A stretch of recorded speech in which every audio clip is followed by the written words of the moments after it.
Muito bem, seja bem-vindo ao Alfa Concursos Públicos Online. Eu sou o professor Pablo. Vou trabalhar com você a maravilhosa disciplina de língua portuguesa.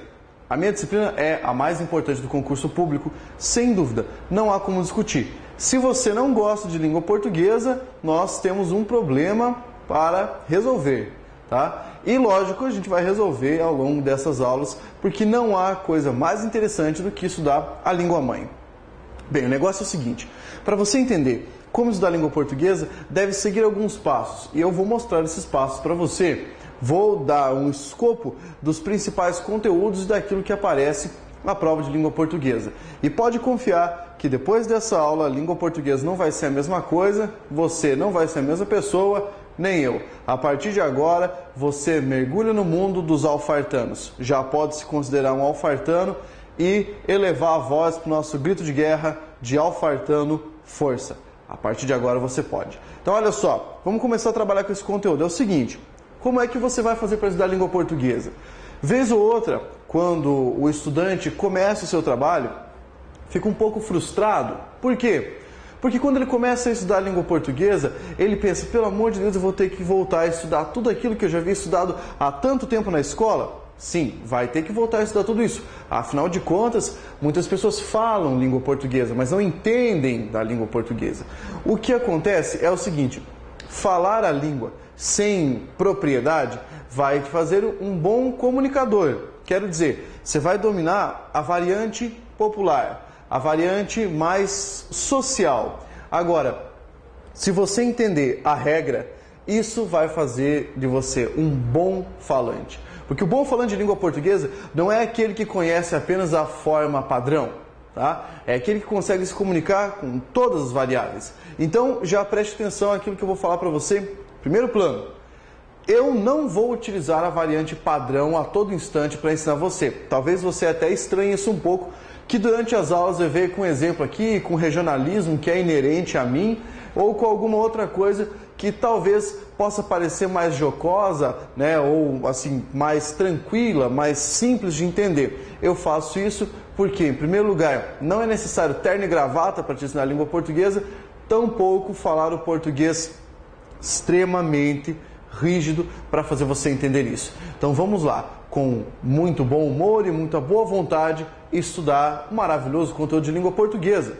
Como é que você vai fazer isso? Eu coloquei aqui um plano, tá? Uma estratégia para você utilizar. Você, a partir de agora, é esse cara aqui. Talvez mais bonito ou mais feio, mas você é um alfartano.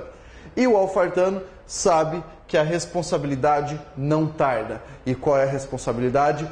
Acabarmos com a prova de língua portuguesa, degolarmos a prova de língua portuguesa. A partir de agora, sua caneta será sua espada e você vai desembainhá-la nos momentos de batalha, tá bem? Parece uma metáfora estranha, mas ela é verdadeira. Você, alfartano, vai adotar 3 frentes para a sua estratégia de estudo. Quais são essas frentes? A primeira, a frente teórica, a segunda, a frente de exercício, a terceira, a frente de leitura. Ou seja, eu vou pegar aqui e vou dividir 100% do seu tempo. De que maneira? Imaginemos então, aqui, eu tenho o tempo em 100% e preciso dividi-lo, tá? Para saber o que é que você vai estudar mais. Então, vamos analisar aqui. Teoria, você vai guardar 30% do seu tempo para estudar teoria. Como assim estudar teoria? Ler uma boa gramática, pegar o meu material, fazer revisão dele, fazer resumo, tentar entender a regra, tá? Ou seja, o seu trabalho aqui vai ser buscar o esqueleto da gramática e abraçá-lo. Por quê? Porque se você não tiver uma boa base teórica, você não consegue responder as questões. Portanto, a teoria tem que equivaler a 30% do seu estudo. Aí, depois desses 30%, você vai dedicar 40% do seu estudo à resolução de exercícios. Com a língua portuguesa é assim, você tem 30% de teoria, 40% de exercício. Por que mais, Pablo? É evidente, porque você vai trazer a teoria para cá, que você vai exercitar aquilo que você estudou. E é evidente que não existe uma questão difícil. Preste atenção no que eu vou falar. Não existe questão difícil. Existe aquela questão que você fez pouco, né? Que você não fez muitas vezes, então talvez você não entenda a questão. O fato é, esses exercícios vão ajudar você a ficar malandro, a entender como funciona a banca, como o elaborador da questão raciocina para fazer a sua prova. E é isso que você quer. Você quer rastrear a ideia do inimigo para aplicar o golpe fatal. E aqui, ó, mais um pouquinho. Então você tem o que aqui? 30 e 40, já temos 70% do seu tempo. Você vai dedicar os outros 30% a quê? A leitura. Aí você fala, mas como assim leitura? Leitura, cara. Você tem o hábito de ler? Puxa, se você não tem o hábito de ler, se agora você fez assim, ó, quer dizer que você está lascado. Eu não vou mentir pra você. Você tem que ler, cara. Toma vergonha, vai ler um pouco. Como assim vai ler um pouco? Vai ler um pouco de jornal, vai ler um pouco de revista. Professor, vale capricho? Não, não vale capricho, nem toda teen, nem revista adolescente, tá? Tem que ler revista boa. Ah, professor, mas eu posso ler livro técnico? Pode, da sua área. Ah, eu sou formado em engenharia, sei lá, de alguma coisa. E eu só leio essa parte de engenharia. Então tá bom, você só vai entender o texto de engenharia de alguma coisa. Não é assim. Por isso que eu coloquei leitura, mas ó, de fontes variadas. Talvez você não saiba, mas ler poesia é super importante para isso. Eu sei que você torceu o nariz quando eu falei poesia. Então larga a mão de ser jaguara e não vê uma de aluno rebelde. Ai, poesia, nada a ver. Não é assim. Você tem que ler poesia porque vai que aparece lá no seu concurso a fonte, o texto, e é um trecho de poesia. Vai que aparece lá no meio um baita de um poemão do Carlos Drummond de Andrade, ou Cecília Meirelles, Manuel Bandeira. Já pensou como é que você vai se virar se você não entende a interpretação do texto poético? Aqui é a hora de você arrumar. Não só o texto poético, texto dissertativo, procure ler muita notícia, tá? Mesmo texto de lei, quando você está estudando direito, você tem que fazer análise do esquema, da estrutura da língua portuguesa dentro do texto. Por isso, essa divisão é importantíssima para você começar o seu estudo. Beleza? Então, 30, 40, 30. Fazendo isso, você vai progredir muito com relação à língua portuguesa. A primeira dica que eu vou dar é a seguinte. Além do meu material, o que é que você precisa de ter, tá, para estudar bem língua portuguesa? Um pequeno caderno para fazer resumos. A cada aula que eu der para você, você vai ter que resumir. Por que resumir? Porque quando você resume, você monta uma estratégia de estudo, você coloca ali de maneira assim, breve, os comentários mais importantes, você faz um resumo estratégico, cria um mapa mental para poder organizar seu estudo. Fazendo isso, já está muito bom. Outro apoio, um dicionário. Todo estudante de língua portuguesa, digo mais, todo falante de língua portuguesa deveria ter na sua casa um bom dicionário. Professor, eu não tenho dicionário impresso, nem vou comprar. Baixa da internet, não seja sem vergonha, porque você encontra em qualquer lugar. Dicionário é importante porque ajuda você a aumentar, a ampliar o seu vocabulário se você for um bom leitor. Tá? E é claro, uma gramática. Por quê? Porque a gramática é como se fosse o seu código lá no direito constitucional. Quando você estuda um direito constitucional, um direito qualquer, você lê a lei, não lê? Evidentemente. É por isso que você necessita da gramática, porque ela também é a lei. Tá bem? Joia. Então, tendo isso, você já pode caminhar para o estudo. Agora, tenho certeza de que você já estudou a língua portuguesa e quando você estudou, ou você odiava a matéria, ou você até achava legal, mas não tão legal assim, porque na maior parte das vezes a professora de língua portuguesa é meio velha, xarope, né? E ela não ensina bem. Na verdade, a maior parte dos professores de língua portuguesa não gosta de língua portuguesa. Ensina porque foi aquilo que sobrou para eles. Cara, eu amo língua portuguesa. Então eu digo para você que isso aqui é fácil, mas é fácil porque você tem que se organizar. E se você se organizar, aí sim, aí você vai concluir a mesma coisa que eu concluí, que é fácil. Então, preste atenção, o professor de língua portuguesa é aquele cara que só leu e decorou ou tentou entender, assim, com um pouquinho mais de força, um pouquinho mais de vontade, ele empreender esse exercício. E é por isso que ele leciona. Mas você pode ficar tão bom quanto. Como? Se você estudar muito, se dedicar muito. O primeiro passo para a língua portuguesa é buscar a organização. Entender o que é que nós estudamos? Como nós estudamos? Com que propósito? E buscando o quê? É exatamente isso que eu vou fazer agora. Quero mostrar para você quais são os níveis de análise dentro de uma língua. Quais são os níveis de análise da língua portuguesa. Então, assim, vou dividi-la em 5 níveis. Por que 5 níveis? Porque cada nível vai dar conta de um assunto. Vou ampliar esse leque para que você não pense que português é uma coisa só. Vez ou outra eu encontro algum aluno por aí, o cara fala, professor, português é só interpretação. Eu digo, seu zóio, meu, nada a ver. Não é só interpretação. Por quê? Porque há muito mais além da interpretação. Existem elementos estruturantes da língua portuguesa que carregam a boa interpretação. Então vamos lá. Nível fonético. O que é esse? É aquele responsável pela emissão, tá? E pela articulação dos sons presentes na língua. Sons da fala. Então aqui você estuda fonema, aqui você estuda o alfabeto fonético, você estuda a ideia de dígrafo, tá bem? Essa parte é super interessante, apesar de não ser a mais cobrada nos concursos públicos. Bem, e aqui eu posso dizer, graças a Deus. Por quê? Se fosse a mais cobrada do concurso público, ia ter muita gente catando letra e fonema dentro da sentença. Ia levar um tempinho para a pessoa se acostumar a isso. Tá? Lógico, consegue. O nível morfológico, presta atenção a essa palavra aqui, ó. Morfo, do grego tem a ver com o quê? Forma. Lógico, estudo. Estudo da forma da língua. Então, aqui na verdade, nós temos uma preocupação com a estrutura dos vocábulos, mas não apenas isso. Estrutura e quê? E classificação, tá? Estrutura e classificação das palavras. Aqui então você estuda aquelas classes: artigo, adjetivo, advérbio, substantivo. Essa parte é uma delícia. E eu já falo para você, se você tem algum problema com a língua portuguesa, provavelmente seu problema está aqui, na morfologia. Por quê? Porque ela é a base da pirâmide. A morfologia está aqui, é ela que sustenta a língua. Tudo que você faz na língua portuguesa, isso depende da morfologia.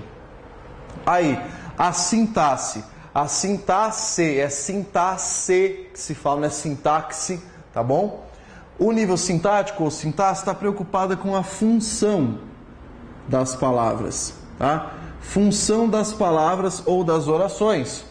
Quero dizer, enquanto você tem na morfologia o que seria o RG da palavra, né?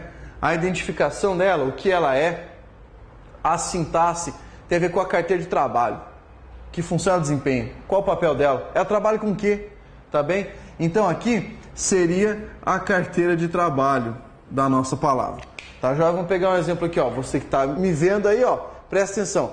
Morfologicamente sou o professor Pablo, criatura do sexo masculino, 1,83 m, alguns quilos que eu não vou contar, a idade, etc. Essa é a minha classificação morfológica, estrutural. Agora, a sintaxe depende. Encontrando você agora, nesse nosso relacionamento, a minha função é de professor, sua função é de meu aluno. Mas se eu estiver caminhando pela rua e vir você, a minha função é de seu amigo.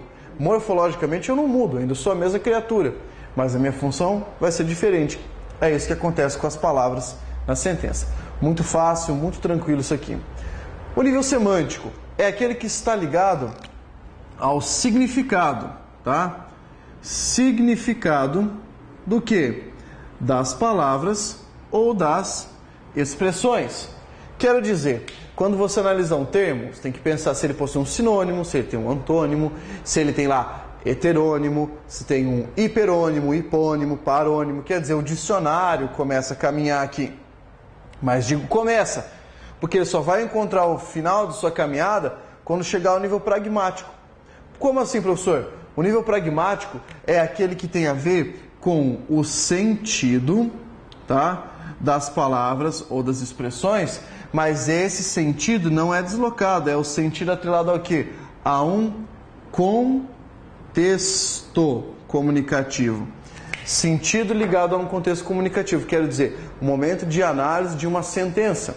Quando você tem que fazer análise de uma sentença, você bate aqui, ó, no nível pragmático, a intencionalidade de quem diz alguma coisa, a intencionalidade ou a prática, tá, da fala contextual. Beleza?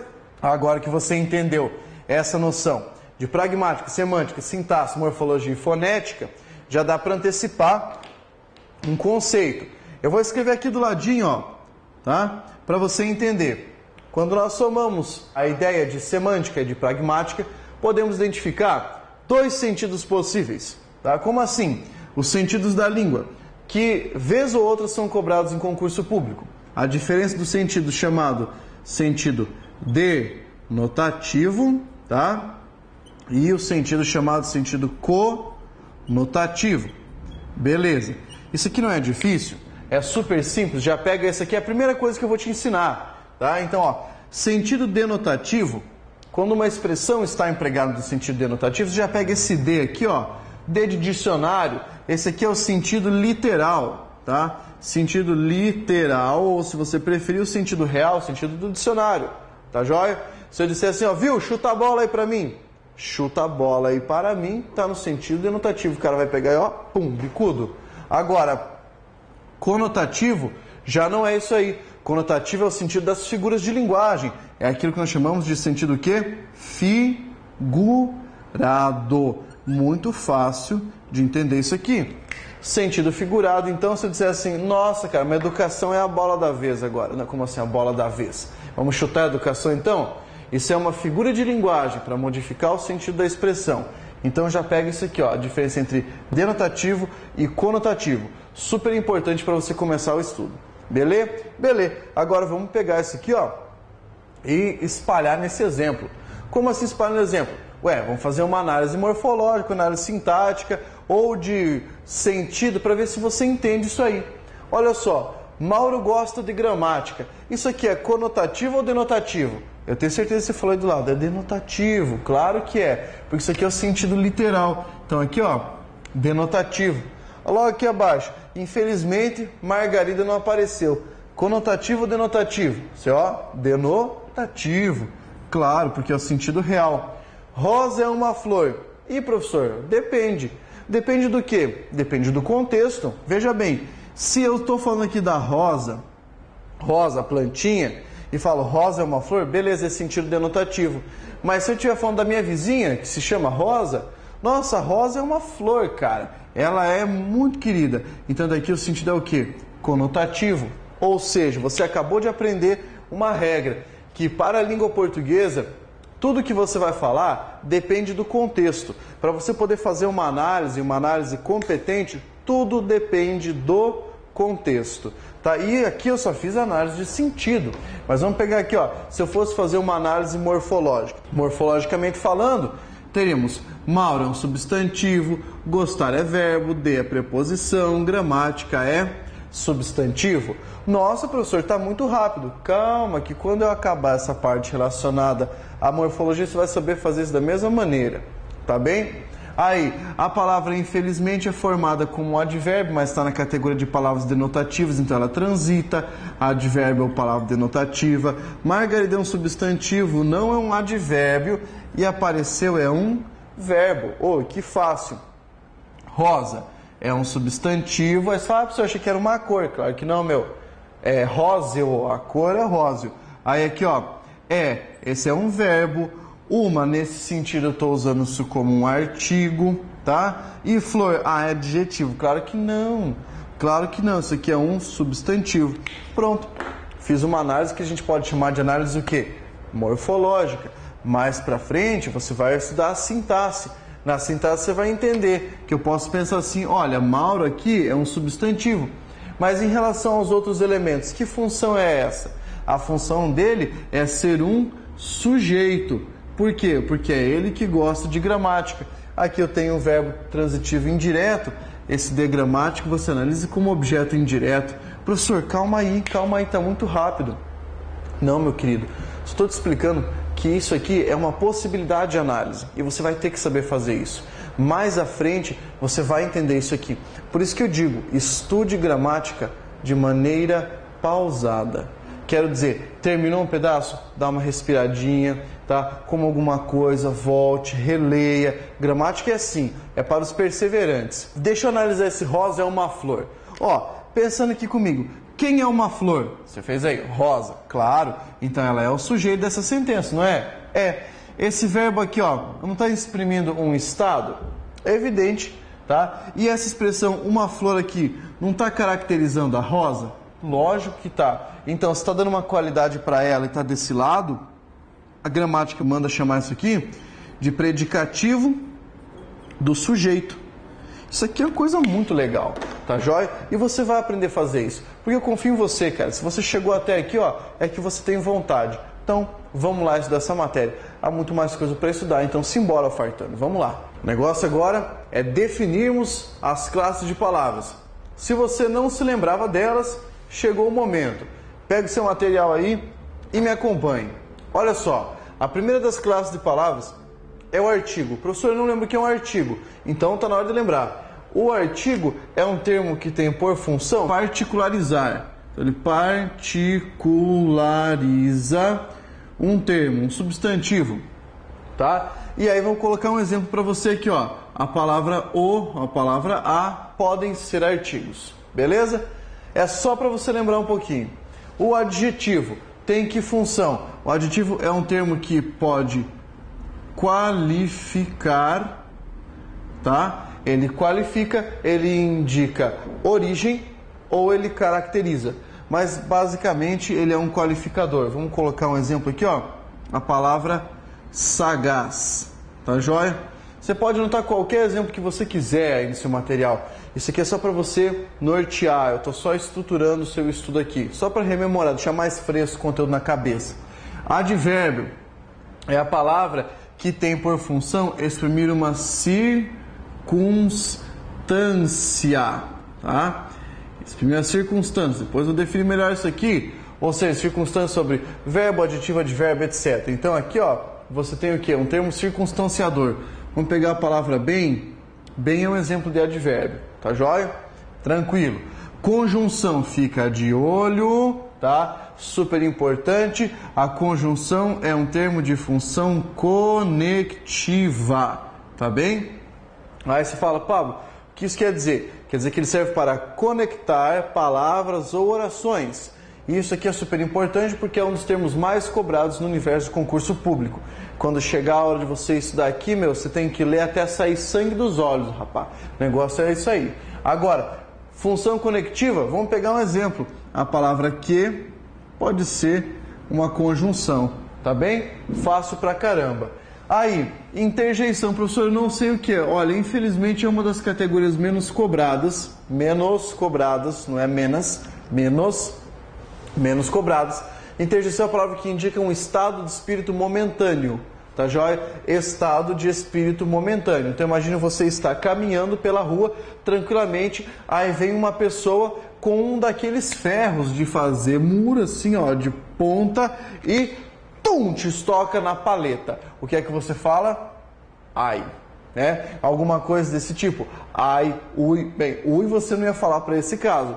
Mas assim, a expressão ai que está aqui é uma interjeição. Tá joia? Vamos pegar outra aqui, ó. Ui, interjeição. Aí você está surpreso. Nossa senhora, né? O nossa aqui, ó, é uma interjeição. Beleza? Beleza. Aqui na região em que eu moro existe uma. Capaz.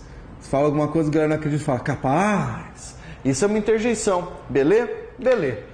Ah, fala, professor, mas e palavrão, essas coisas da natureza? Aham, interjeição também. Mas fica sossegado que não chegou o momento. É só para definir. Numeral é a palavra que pode indicar o quê? Pode indicar quantidade, tá? Pode indicar o quê? Posição, pode indicar multiplicação e também pode indicar o que? Fração. São os numerais lá, cardinais, ordinários, multiplicativos e fracionários. Então você pega 2, segundo, dobro, meio, são os numerais.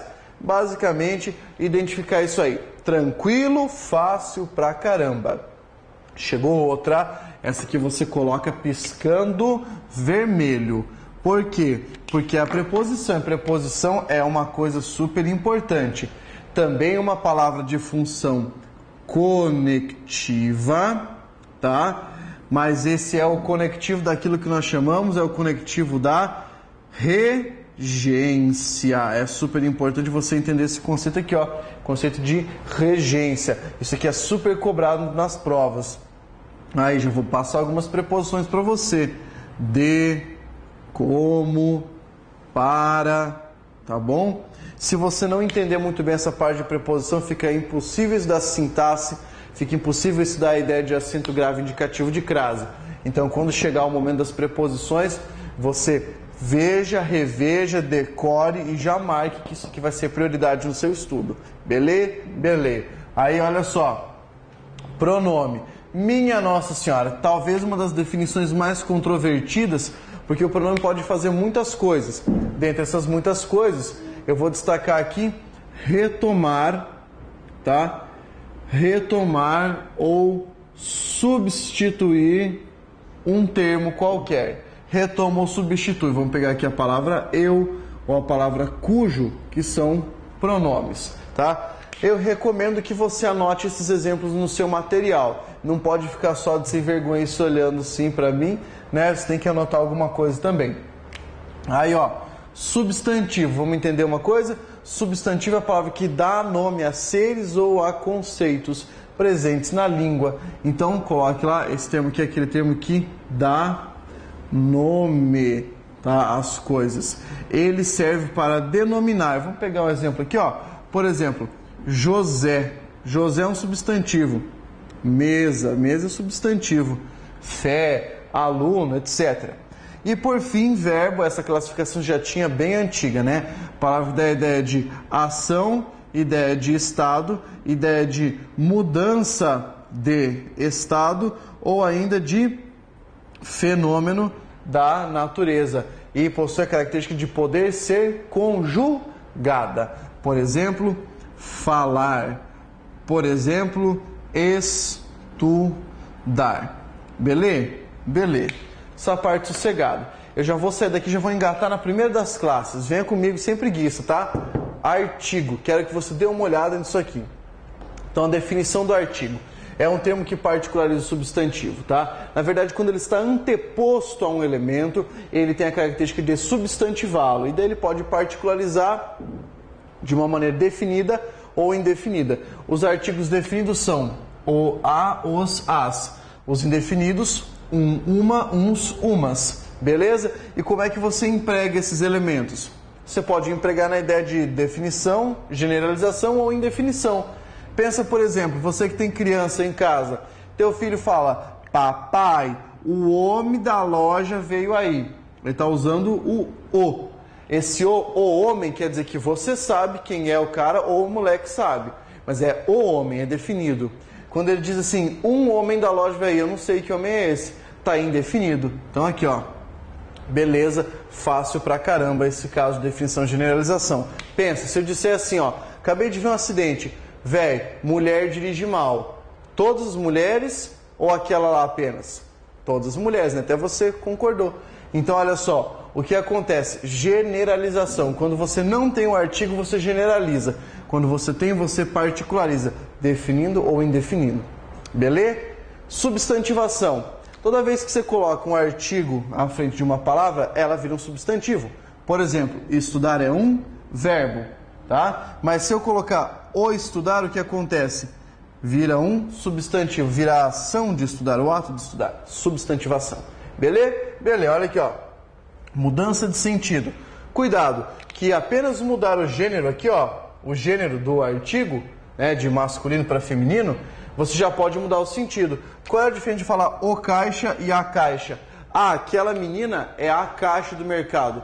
Pera aí, se ela for a caixa, ela tem que vir com um lacinho também que é de presente, né? Aí ela é a caixa do mercado. Não, ela é o caixa. Quando eu faço essa alteração aqui, ó, eu mudo o sentido do substantivo, mudo a palavra. Por fim, entenda, quando eu empregar o artigo ao lado da palavra todo, eu vou dar a ideia de totalidade. Por exemplo, esse é um problema que ocorre em todo estado, todos os estados. Esse é um problema que ocorre em todo o estado, no estado em sua totalidade, tá bem? Isso acontece pelo emprego do artigo definido. Super simples, super fácil, tá joia? Simbora estudar mais um pouco, porque é necessário. Vamos lá!